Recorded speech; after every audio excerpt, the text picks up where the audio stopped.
के फिजिक्स का चैप्टर विद्युत धारा यानी विद्युत धारा पढ़ना है और उसमें समझना है कि हमको पॉइंट नंबर विद्युत धारा में कि विद्युत धारा विभव विद्युत विभव का एसआई मात्रक विभवांतर आवेशों का प्रवाह सेल या बैटरी परिपथ वोल्टमीटर प्रतिरोध विद्युत शक्ति विद्युत धारा का ऊष्मीय प्रभाव विद्युत बल्ब फ्यूज नए हैं इस चैनल पे तो सब्सक्राइब कर लीजिए, लाइक कीजिए, कमेंट कीजिए। उसके बाद समझते हैं कि ओम का नियम।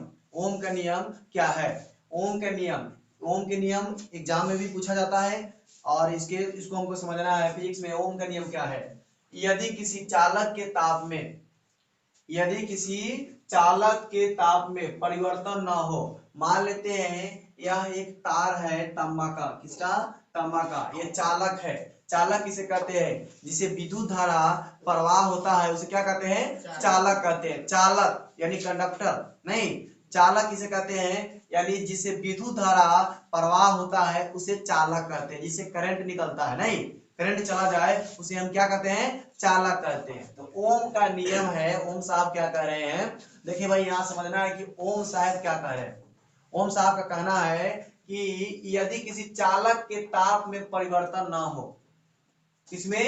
ताप में, दाब में नहीं, ताप में। यदि किसी चालक के ताप में परिवर्तन ना हो यानी टेम्परेचर में परिवर्तन ना हो, गर्मी ऊष्मीय प्रभाव में परिवर्तन ना हो, तो उसमें प्रवाहित विद्युत धारा उसके सिरों के बीच आरोपित विभवांतर के समानुपाती होता है। इसके दो सिरा है। कितने सिरे हो जाएंगे? इसके दो सिरे हो जाएंगे। मान लेते हैं एक सिरा इसका हो जाएगा ए, इसका बी, दो सिरा हो जाएगा। ठीक है, तो यहां से देखिए, यदि किसी चालक के ताप में परिवर्तन ना हो तो उसे प्रभावित विद्युत धारा उसके सिरों के बीच आरोपित विभवांतर के समानुपाती होता है। विभवांतर हो जाएगा, और विभवांतर कहाँ उत्पन्न हो जाएगा? यहाँ पे विभवांतर कहीं भी उत्पन्न हो सकता है। जैसे मान लेते हैं यहाँ पे विभवांतर उत्पन्न हो जाएगा। ठीक है, तो यहाँ पे आरोपित, यदि किसी चालक के ताप में परिवर्तन ना हो तो उसे प्रभावित विद्युत धारा उसके सिरों के बीच आरोपित विभवांतर के क्या होगा? समानुपाती हो जाएगा। तो I समानुपात V, यानी विद्युत धारा किसका समानुपाती होगा? विभवांतर का। विद्युत धारा किसका समानुपाती हो जाएगा? विभवांतर का। बात समझ रहे हैं? विद्युत धारा जो करंट निकलेगा वो किसका समानुपाती हो जाएगा? करंट लाइन देखा है ना, तार में से निकलता है, वो विभवांतर का, विभवांतर का समानांतर हो जाएगा। ठीक है, तो विभवांतर का समानांतर हो जाएगा। यहाँ विभवांतर पढ़ाएंगे तो समझ में आ जाएगा। वह विभवांतर का संबंध रखेगा यानी समानुपाती हो जाएगा। जैसे मान लेते हैं 5 किलो निकलेगा करंट, इसमें से 5 एम्पियर निकलेगा तो यह 10 वोल्ट हो जाएगा। नहीं समझ रहे हैं ना? इसी तरह से जैसे हम कोई सामान जोखते हैं, देखते हैं कि ना, कि जैसे इधर 1 किलो रखते हैं ना 1 किलो, और उधर क्या रखते हैं?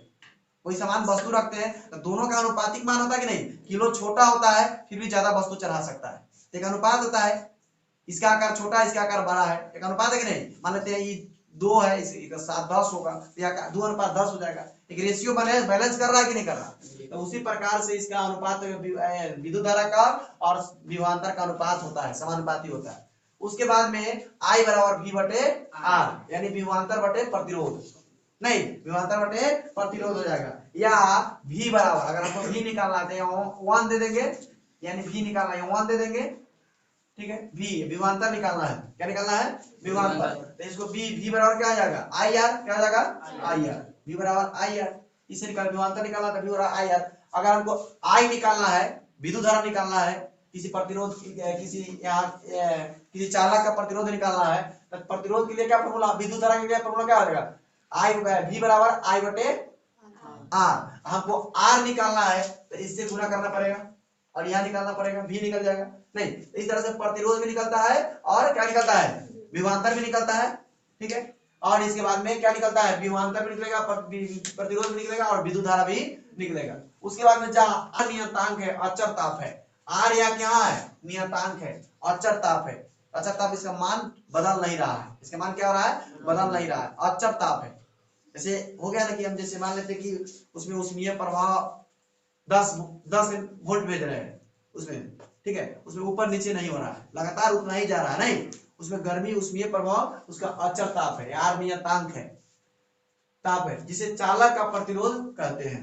चालक का प्रतिरोध कहते हैं। जैसे मान लेते हैं प्रतिरोध, देखिए जैसे यहाँ करंट भेज रहे हैं, तो करंट भेज रहे हैं, अगर अच्छा सुचालक होगा, अच्छा होगा तो जल्दी करंट जाएगा। चांदी होगा तो जल्दी चला जाएगा। सुपर चालक चांदी हो कहा जाता है, ठीक है। तो सुपर चालक है जल्दी चला जाएगा। लोहा होगा तो इसमें इलेक्ट्रॉन क्या होगा, जल्दी लेट से पहुंचेगा, ठीक है ना। इलेक्ट्रॉन क्या होगा, लेट से पहुंचेगा। तो आवेश भी क्या होगा, लेट से पहुंचेगा, उसका चार्ज लेट से पहुंचेगा। थोड़ा सा वो क्या होगा, प्रतिरोध हो गया। तो प्रतिरोध उसी को कहते हैं जो रास्ते में रुकावट डाले, रास्ते में रुकावट डाले, प्रतिरोध, रेसिस्टेंस उसको कहते हैं। जैसे मान लेते हैं रास्ता अगर बढ़िया होगा, पिच अच्छा होगा तो जल्दी चला जाएगा आदमी, ठीक है ना। अगर पिच खुरदरा होगा तो क्या होगा, समय लगेगा, अधिक समय लगेगा ना जाने में। तो यहाँ चीजें समझना है कि मान लेते हैं कि आपको जैसे हम किसी करंट को भेजना है, तो करंट को भेजना है, अगर चांदी का रास्ता है, चांदी का अगर तार है तो फास्ट चलेगा, ठीक है। लेकिन वही अगर हम लोहा का रखते हैं तो उसमें करंट क्या हो, इलेक्ट्रॉन क्या हो, दिखाई नहीं देता इलेक्ट्रॉन, उसमें बहुत पतला होता है इलेक्ट्रॉन, ठीक है ना। एक बहुत पतला होता है, दिखाई नहीं देता। इलेक्ट्रॉन क्या होता है, चार्ज आपस में एक दूसरे को क्या करता है, चार्ज करते रहता है। जैसे मान लेते हैं कि देखो ये चांदी का इलेक्ट्रॉन कैसे प्रवेश करता है, जैसे यहाँ से करंट भेजते हैं, जैसे यहाँ से मान लेते हैं कि ऐसे है, इस तरह से बॉन्डिंग रहता है, क्या रहता है, बॉन्डिंग एक तरह से दिखा देते हैं। अब यहाँ से इसको भेजता है, जैसे यहाँ पे एक इलेक्ट्रॉन इसको चार्ज करता है, फिर इसको ये चार्ज कर देता है, इसको ये चार्ज कर देता है, पतला पतला। जैसे गांव देहात में देखते हैं ना, कुर्सी टेबल बनता है तो उसको मशीन से काटता है, चाहे छड़ को देखता है ना, आरी से काटता है, मेये निकलता है, एकदम पतला पतला निकलता है ना, जिसे नीचे गिरा रहता है, जब उसको पानी दहाएगा तो ऊपर से दहाने लगता है, चमकता भी है, लोहा कटाता है, देखता है ना। वही इलेक्ट्रॉन के रूप में होता है, बहुत पतला होता है। उसमें भी अंदर केंद्र होता है, इलेक्ट्रॉन प्रोटॉन न्यूट्रॉन उसमें भी होता है, उसमें एक परमाणु होगा, वो उससे भी अधिक छोटा होगा, समझ रहे हो।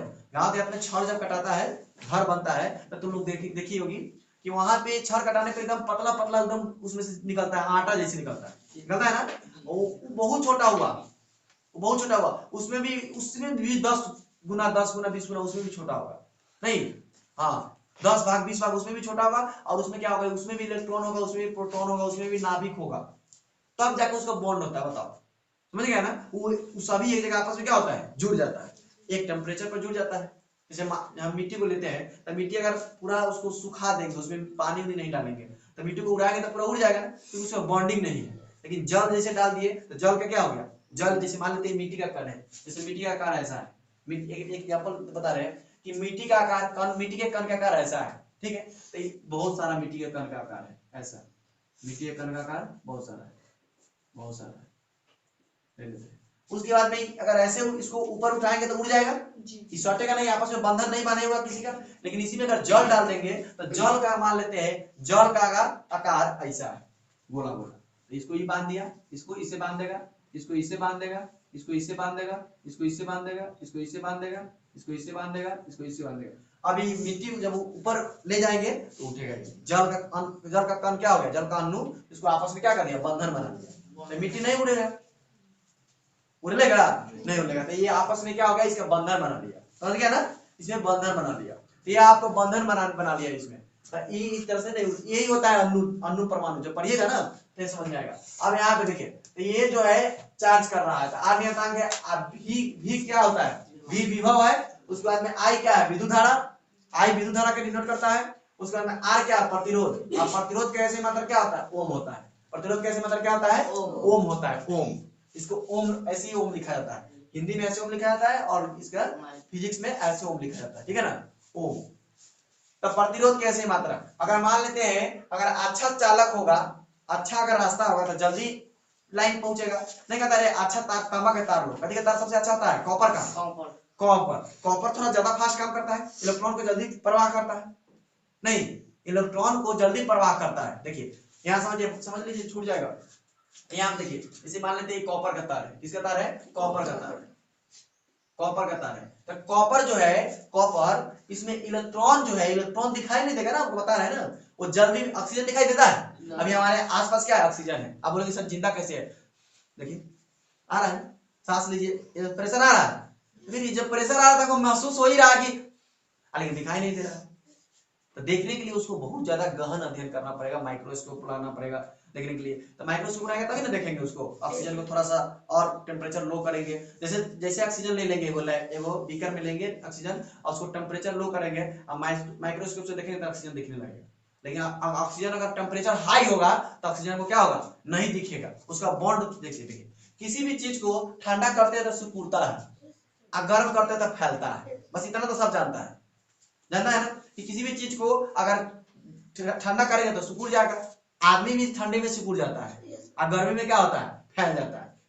फैलता कि नहीं फैलता है, यानी जैसे फैलने के बाद समझ रहे हो, आदमी ठंडी में क्या होता है, एक साथ सोना पसंद करता है, एक साथ बैठना पसंद करता है, एक जगह रहना पसंद करता है, ज्यादा दूर तक नहीं जाता है। गर्मी में एक साथ बैठना पसंद करेगा, यानी फैल गया हर जगह, नहीं।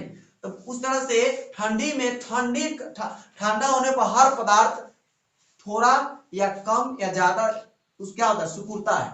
कोई भी पदार्थ ठंडा होने पर हल्का ना हल्का उसका जो होता है बॉन्डिंग, उसका बॉन्ड अणु परमाणु उसका आपस में क्या होता है, बंधन आपस में सिकुड़ना शुरू करता है, और गर्म होने पर क्या होता है, फैलना शुरू करता है। तो जैसे जल, उसको क्या करेंगे, जल को हम गर्म करेंगे ना, जल को तो वाष्प होगा, और ठंडा करेंगे तब बर्फ बनेगा, ठीक है ना। जैसे मान लेते हैं फ्रिज में सब लोग पानी रखता है, पानी रखता है बर्फ हो जाता है। तब जैसे पानी है, पानी जल का सूत्र होता है H2O, यानी हाइड्रोजन और ऑक्सीजन से मिलकर क्या बनता है, जल बनता है।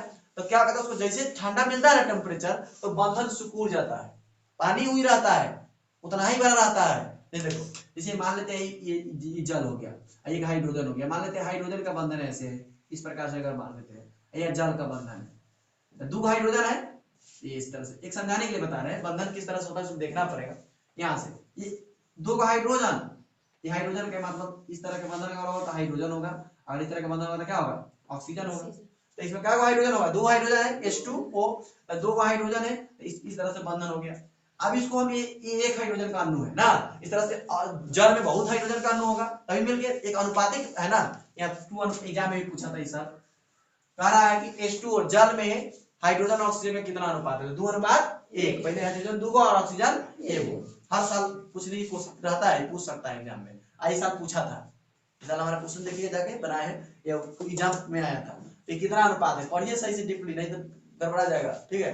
तो यहाँ से अब इसको ठंडा कीजिएगा, ये केमिस्ट्री का है लेकिन फिजिक्स में बता रहे हैं, फिजिक्स में भी जानना सब बहुत जरूरी है। जैसे अब इसको ठंडा कीजिएगा तो क्या होगा, सिकुड़ेगा नहीं आपस में, जैसे सिकुड़ेगा बस क्या हो जाएगा, बर्फ बन जाएगा। आप इसको गर्म कीजिएगा तो इतना बड़ा है, इसको जूम कर दीजिए, बड़ा होगा, अब बड़ा होगा तो आपस में क्या उड़ना पसंद करेगा, हल्का होगा। जब भी आकार किसी के परमाणु का आकार अगर बड़ा होता है तो हल्का हो जाता है, छोटा होता है तो आकार क्या होता है, भारी हो जाता है, पता कि नहीं होता है। तो जैसे आकार उसका बड़ा करेंगे तो क्या होगा, हल्का होगा, और छोटा करेंगे तो क्या होगा, भारी होगा। तो इसी तरह से इसमें इलेक्ट्रॉन देखिए, जितना अच्छा पदार्थ होगा, जितना अच्छा सुपर चालक होगा, जिसे मान लेते हैं कॉपर का तार महंगा मिलता है, क्यों मिलता है कॉपर का तार, क्योंकि कॉपर इलेक्ट्रॉन को बहुत आसानी से प्रवाह करने देता है, यानी जाने देता है इसमें, ठीक है ना। रास्ता ऐसे होता है, जैसे मान लेते हैं ये इस तरह से रास्ता, जूम कर दिए इसको, क्या कर दिए, जूम कर दिए। अब रास्ता है, यहाँ पे बनाया हुआ रास्ता है। अब जैसे इलेक्ट्रॉन को कॉपर क्या करता है, बहुत फास्ट भेजता है, क्या करता है, बहुत फास्ट भेजता है, तुरंत करंट वहां पहुंचा देता है।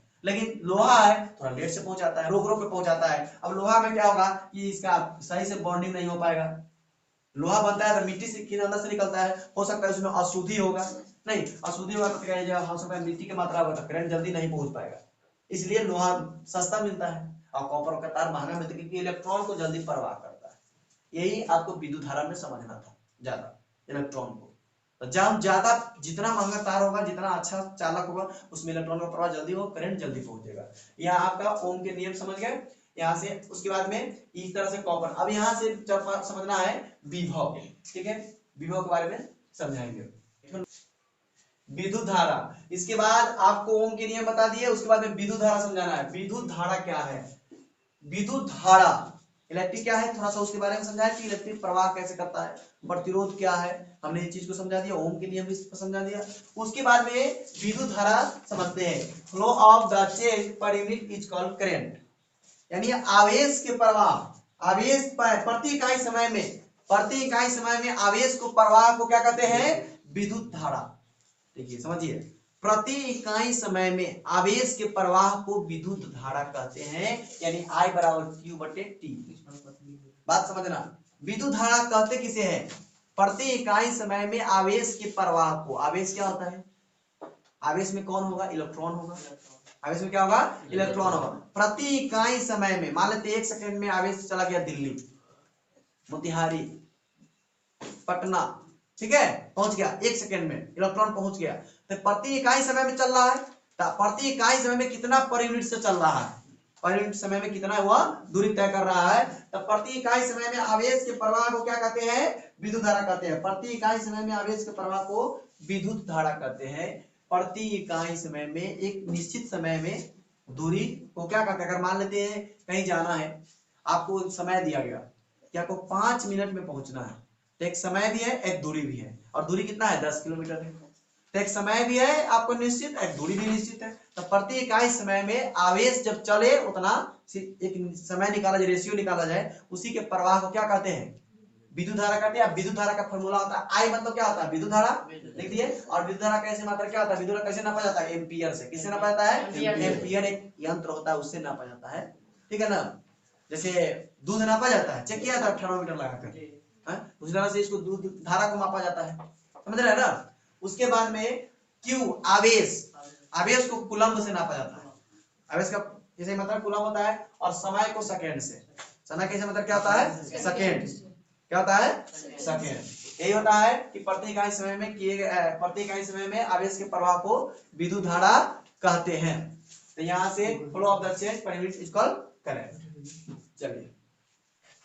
चलिए आप फिर देखते हैं कि यहाँ विद्युत धारा हमने समझा दिया, ओम का नियम भी समझा दिया, और उसका विभव समझाते हैं। क्या है विभव?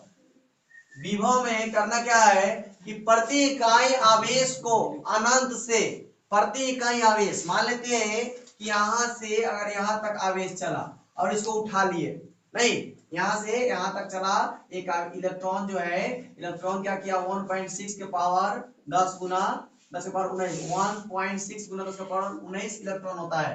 नहीं, एक इलेक्ट्रॉन में इतने आवेश होते हैं, इलेक्ट्रॉन में इतने आवेश होते हैं, ठीक है। एक इलेक्ट्रॉन में कितने आवेश होते हैं? इतने आवेश होते हैं। एक इलेक्ट्रॉन में आवेशों की संख्या 1.6 गुना 10 के पावर 19 इलेक्ट्रॉन की संख्या होता है, इतना। उसके बाद में कह रहा है कि इतना आवेश हम उठा लिए। क्या कर लिए? इतना आवेश हम उठा लिए। आवेश उठाने के बाद क्या करना है कि आवेश उठा लिए, प्रति इकाई आवेश को अनंत से किसी बिंदु तक लाने में किए गए कार्य को क्या कहते हैं? विभव कहते हैं। विभव। तो यहाँ से ये विभव, इसको हम विभव कहते हैं। क्या कहते हैं? विभव कहते हैं। देखिए और क्या होता है कि बात समझना है कि जिस पदार्थ से विद्युत धारा प्रभावित होता है, जिस पदार्थ से विद्युत धारा प्रभावित होता है उसे विद्युत का सुचालक कहते हैं। जैसे लोहे से विद्युत धारा प्रभावित हो सकता है, तांबे से विद्युत धारा प्रभावित हो सकता है, उसे क्या कहते हैं? सुचालक कहते हैं। जिस पदार्थ से विद्युत धारा प्रवाहित नहीं होता है उसे क्या कहते हैं? कुचालक कहते हैं। लकड़ी से विद्युत धारा जाएगा? नहीं जाएगा, इसे कुचालक कहते हैं। जिस पदार्थ से विद्युत धारा प्रभावित होता है उसे सुचालक कहते हैं, जिस पदार्थ से विद्युत धारा प्रभावित ना हो उसे क्या कहते हैं? कुचालक कहते हैं, ठीक है। क्यू आवेश होता है, और एन क्या है? इलेक्ट्रॉनों की संख्या, और ई इलेक्ट्रॉनों का आवेश है। क्या है? इलेक्ट्रॉनों का आवेश है। यानी एक इलेक्ट्रॉन में 1.6 गुना 10 के पावर 19 क्या होता है? इलेक्ट्रॉनों का आवेश, इतना आवेश होता है, ठीक है। तो इतना आवेश एक इलेक्ट्रॉन में होता है। एक बार एक इलेक्ट्रॉन की संख्या में उतना आवेश होता है। सोच लो अगर 10 को इलेक्ट्रॉन हो गया तो कितना आवेश चला जाएगा। इसलिए एक बार करंट लगता है ना शरीर में, तो आदमी को पूरा झन माथा कर देता है, शरीर कर देता है, पूरा घबराहट कर देता है। एक इलेक्ट्रॉन एकदम छोटा सा, जिसे हम पता है ना घर में छड़ कटाता है, एकदम छोटा सा रहता है, उसको उठाया करते कभी चीज दिखाई नहीं देता है, उससे भी छोटा, उसमें इलेक्ट्रॉनों की संख्या 1.6 गुना 10 के पावर 19 यानी करोड़ों में है, अरबों में है, खरबों में है, शंख में है, नहीं शंख में है। सोचो एक इलेक्ट्रॉन में उतना है, अगर तुम कोई 50,000 इलेक्ट्रॉन का करंट लगे तो कितना होगा? तुम्हारा शरीर तो एकदम गायब हो जाएगा, जलिए जाएगा, नहीं समझ रहा है ना। इतना आवेश आपका चार्ज हो जाएगा। यानी मोबाइल जो देखा ना चार्ज मतलब आवेश, एक इलेक्ट्रॉन का चार्ज वैल्यू इतना है। अगर आपको 1000 इलेक्ट्रॉन मार दिया जाए यही से मार जाइएगा, इससे झटका लगेगा, मारिएगा नहीं, हल्का झन से ना लगेगा। लेकिन अगर 10, 20, 50, 100 इलेक्ट्रॉन घुस जाए आपके आवेश में, आपके तार में सड़ जाए तो पूरा एकदम क्या हो जाएगा? राख हो जाएगा। इसी को विभव कहा जाता है। विभव क्या है? अब यहाँ से उठा लिए इसको, इतना को चेक करना है, उसको क्या कहते हैं? विभव। यहाँ से इतना तार है, इस तार में कितना इलेक्ट्रॉन है, कितना आवेश है, कितना समय में गया, कितना समय में आया, कैसे गया कैसे आया, इसको क्या कहते हैं, विभव कहते हैं। प्रति इकाई आवेश को अनंत से किसी बिंदु तक लाने में किए गए कार्य को क्या कहते हैं, विभव कहते हैं। यहाँ से आया अनंत तक पहुंच गया, इसके लिए अनंत यही ना है, ठीक है, तो इसके लिए अनंत तक पहुंच गया। यहाँ से आया शुरू किया यहाँ तक, इसको उठा लिए, किस समय में पहुंचा है, कितना आवेश पहुंचा है, कितना इलेक्ट्रॉन पहुंचा है, कितना चार्ज पहुंचा है, कितना कोस के करंट मारा है, वो चेक करेंगे। ये मशीन से चेक होगा ना, हाथ से छूने से थोड़ी चेक हो जाएगा, तो मशीन से चेक होगा, वो विभव होगा। इसका सूत्र होता है विभव निकालने के लिए Q बटे W बटे Q, W बटे Q, W का मतलब वर्क, वर्क मतलब कार्य, विभव मतलब क्या हो जाएगा, विभव, V मतलब विभव, यहाँ देखो V मतलब विभव, फॉर्मूला लिखिए, V मतलब सब फॉर्मूला लिखाएंगे, इस सब चीज का नोट भी कराएंगे, तो टेंशन नहीं लीजिए। V मतलब विभव, W मतलब कार्य और Q मतलब आवेश। तो यानी अगर विभव निकालना है तो इसका फॉर्मूला होता है, विभव निकालने आपको कोई भी अगर विभव निकालना है तो उसका फॉर्मूला होता है विभव बराबर W बटे Q, यानी कार्य बटे आवेश, कार्य बटे आवेश। कार्य करने में कितना आवेश लगा, उस तार को सटा दिए तो आपको कितना करंट लगा, तार सटा दिए कार्य हो गया, और आवेश चला गया, करंट माने करंट क्या बोलते हैं, आवेश यानी चार्ज, नहीं तो कितना आपको करंट लगा, विभव से निकलता है। यहाँ से यहाँ तक जब करंट चला, यहाँ से यहाँ तक करंट चला तो इसमें कितना विभव में कितना इलेक्ट्रॉन गया, इसको निकालने की क्रिया को हम विभव कहते हैं। यानी प्रति इकाई आवेश के अनंत से किसी बिंदु तक लाने में किए गए कार्य को क्या कहते हैं, विभव कहते हैं। देखते हैं फिर यहाँ से विभवांतर क्या है, विभवांतर, विभवांतर यहाँ समझते हैं यार। इससे पहले हम देखे थे कि विद्युत विभव का ऐसे मात्रा क्या होता है, जूल प्रति कूलम या वोल्ट होता है, वोल्ट से इसको नापा जाता है, यानी मापा जाता है, वोल्ट से इसको मापा जाता है। उसके बाद में विभवांतर है, किन्हीं दो बिंदुओं के बीच की विभवांतर की माप उस कार्य से होती है जो प्रति एकांक तक ले जाने में किया जाता है। इसको सही से समझ लीजिए, किन्हीं दो बिंदुओं के बीच की विभवांतर, किन्हीं दो बिंदुओं, एक बिंदु यहाँ पे है, एक बिंदु यहाँ पे है, जैसे एक बिंदु यहाँ पे है और एक बिंदु यहाँ पे है, ठीक है सर। किन्हीं दो बिंदुओं के बीच की विभवांतर, दो बिंदुओं के बीच की विभवांतर की माप उस कार्य से होती है जो प्रति एकांक तक ले जाने में किया जाता है। फिर नहीं समझे आप, किन्हीं दो बिंदु के बीच की विभवांतर, देखिए यहां से यहां, एक बिंदु से दो बिंदु, यहां से देखिए एक से दो बीच की बिंदु बीच हो गया, ये फर्स्ट टर्म, लास्ट टर्म और मिडिल टर्म, बीच की बिंदु है, दो बिंदु के बीच की बिंदु है, तो इन दो बिंदुओं के बीच की विभवांतर, ये बीच के विभवांतर है, बीच की विभवांतर है, बीच की विभवांतर माप उस कार्य से होती है, माप उस कार्य से होती है जो प्रति एकांक तक ले जाने में किया जाता है, प्रति एकांक ले जाने में किया जाता है। और इसको हम आवेश बोलते हैं, प्रथम आवेश, यानी प्रथम आवेश शुरुआती वाला आवेश हो जाएगा, निम्न आवेश, माइनस में तो घटता है ना कि बढ़ता है, कोई चीज माइनस में घटता है और प्लस में बढ़ता है, तो माइनस में निम्न आवेश और बीच में जो आवेश हुआ वो प्लस हो गया, क्या हो गया, प्लस हो गया, या उच्च विभव, इसका विभव का मान क्या हो रहा है, विभव का मान बढ़ रहा है, उच्च हो रहा है, तो यह उच्च विभव हो जाएगा। उसके बाद में आता है आवेश, विभवांतर हो गया। उसके बाद में आवेश का प्रवाह, देखिए आवेश यदि प्लस में हो तो बिंदु का एकांक स्वतंत्र हो तो छोड़ दिए जाते हैं, तो आवेश प्रतिकर्षण कारण क्यू क्या होता है, ये भी यानी गतिशील हो। धन आवेश उच्च विभव, धन आवेश उच्च विभव से निम्न विभव की ओर गतिशील होगा। देखिए धन आवेश उच्च विभव से निम्न विभव की ओर क्या होगा, गतिशील होगा।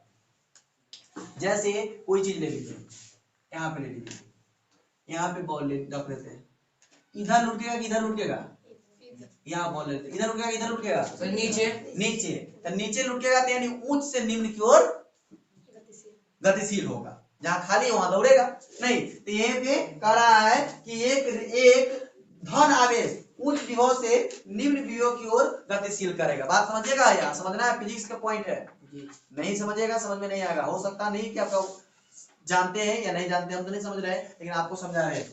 देखिए यहाँ पे क्या करना है कि उच्च से निम्न की ओर जाएगा। करंट क्या होता है, हर आदमी, देखो दुनिया में हर आदमी चाहता है ऊपर बढ़ना, चाहता है ना, लेकिन करंट चाहता है कि हम ऊपर है तो नीचे चले, यानी हम चार्ज होते डिस्चार्ज है। मोबाइल हम लोग मोबाइल क्या होता है, चार्ज होता है तो डिस्चार्ज होता है, होता कि नहीं होता है, चार्ज होता है डिस्चार्ज होता है, डिस्प्ले, यानी हमेशा जो एनर्जी है, एनर्जी हमेशा क्या होता है, हरास होने की कोशिश करता है, लॉस होना चाहता है, एनर्जी हमेशा लॉस होना चाहता है, लेकिन मनी आदमी हमेशा कमाना चाहता है। तो उस तरह से देखिए, यह क्या है, आवेश, धन आवेश जो है हमेशा ऋण की तरफ दौड़ेगा। नहीं, अगर इधर मान लेते यहाँ खाली है, यहाँ कुछ नहीं है, यहाँ आदमी, यहाँ अभी बचल है, करंट इसको नहीं लगा है, यहाँ पर करंट लग गया है, तो ये जो इन्हें करंट क्या होगा, दौड़ के पकड़ लेगा, यानी धन से ऋण की तरफ दौड़ लेगा। लेकिन ऋण से धन की तरफ जा सकता है, नहीं जाएगा। देख लीजिए, यहाँ करंट नहीं है, मान लेते हैं यहाँ इलेक्ट्रॉन चार्ज नहीं है, आवेश नहीं है, तो इन्हें से इधर नहीं जाएगा, इसको चढ़ने में बन में नहीं करेगा। समझ गए? यानी इलेक्ट्रॉन ऋण से धन की तरफ नहीं जाता है, धन से ऋण की तरफ आ सकता है। क्या समझे?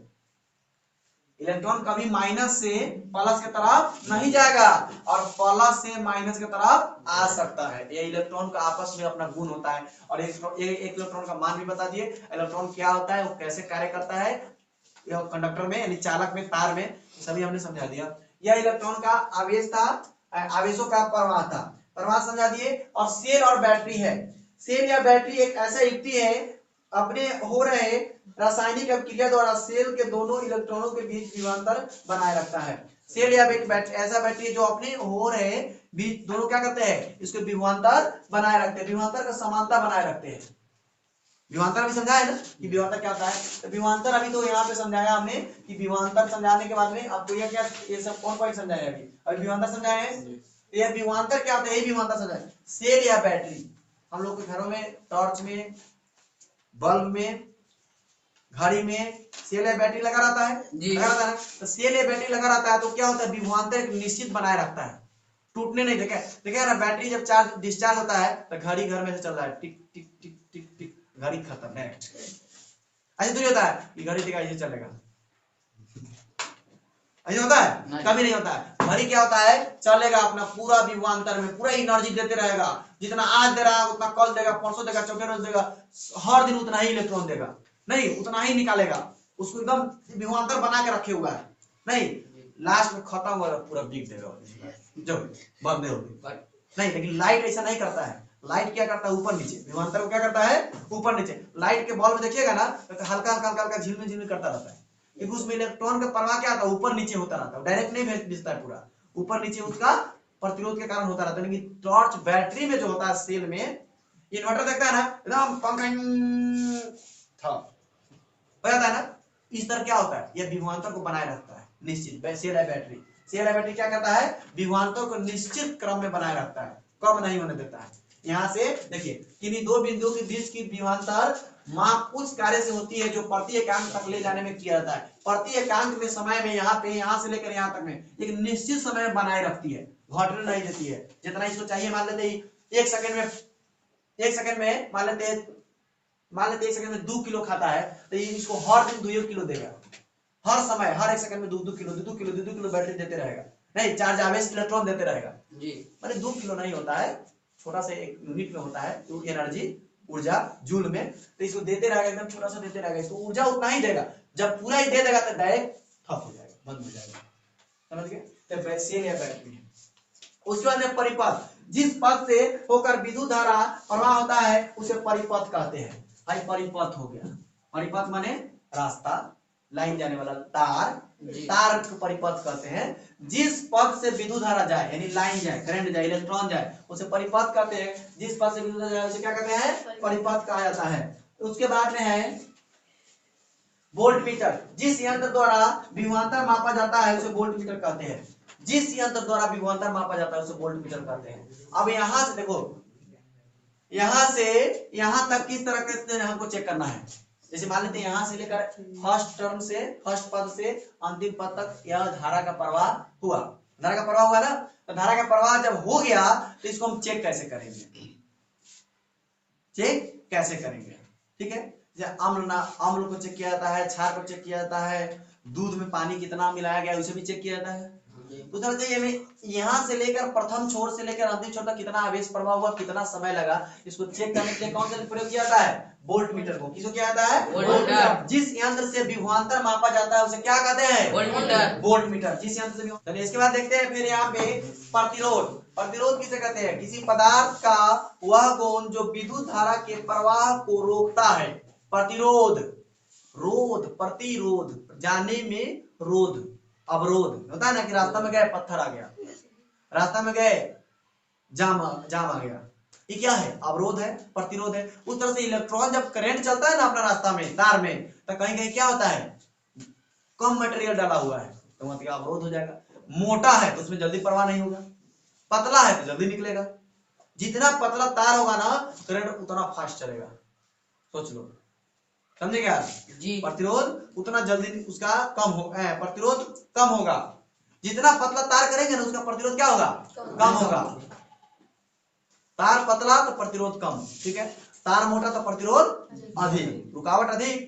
तार अगर मोटा हो जाएगा तो भाई जाने में लाइन को तो दिक्कत होगा, पतला बस जल्दी निकलेगा। तो प्रतिरोध किसे कहते हैं? जब विद्युत धारा को वो किसी पदार्थ का वह गुण, किसी भी पदार्थ का वह गुण जो विद्युत धारा के प्रवाह को जाने में प्रतिरोध करे, रुकावट डाले, उसे क्या कहते हैं? प्रतिरोध कहते हैं। इसका ऐसे ही मात्रा क्या होता है? ओम होता है। इसका ऐसे मतलब क्या होता है? ओम। इसे ओम से चेक किया जाता है, ठीक है जी।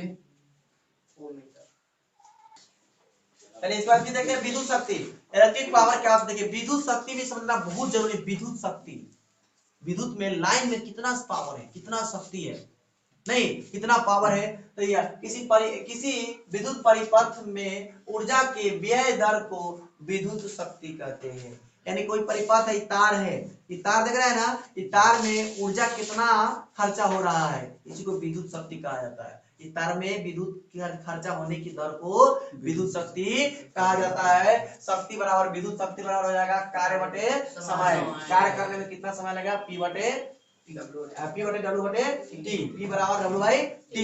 यानी कार्य करने में कितना समय लगा, तार है और इस तार में कार्य करने में कितना समय लगा, उसे हम विद्युत शक्ति कहते हैं। इसे यही विद्युत शक्ति कहते हैं। और विद्युत शक्ति निकालने के लिए, शक्ति निकालने के लिए पावर, P फॉर पावर होता है ना सर, पावर शक्ति निकालने के लिए कार्य बटे समय यानी P बराबर Q बटे T। और इसका ऐसे मात्रक वाट होता है, ऐसे मात्रक क्या होता है? वाट होता है। और इसके बाद विद्युत शक्ति हो गया सर, प्रतिरोध हो गया, विद्युत शक्ति हो गया विद्युत धारा का उसमें किसी चालक में प्रभावित विद्युत धारा उत्सर्जित ऊष्मा का परिणाम उसके द्वारा चालक के प्रतिरोध के विरोध किए गए कुल कार्य के बराबर होता है। यानी चालक में प्रतिरोध, चालक में प्रवाहित विद्युत धारा, चालक में जब प्रवाहित होता है करंट, तब चालक में प्रवाहित विद्युत धारा उसमें प्रवाह के विद्युत धारा उत्सर्जित उसमें परिणाम उसके द्वारा चालक के प्रतिरोध के विरोध किए गए कुल कार्य के बराबर होता है। यानी कुल कार्य के बराबर होता है C बराबर V बटा Q।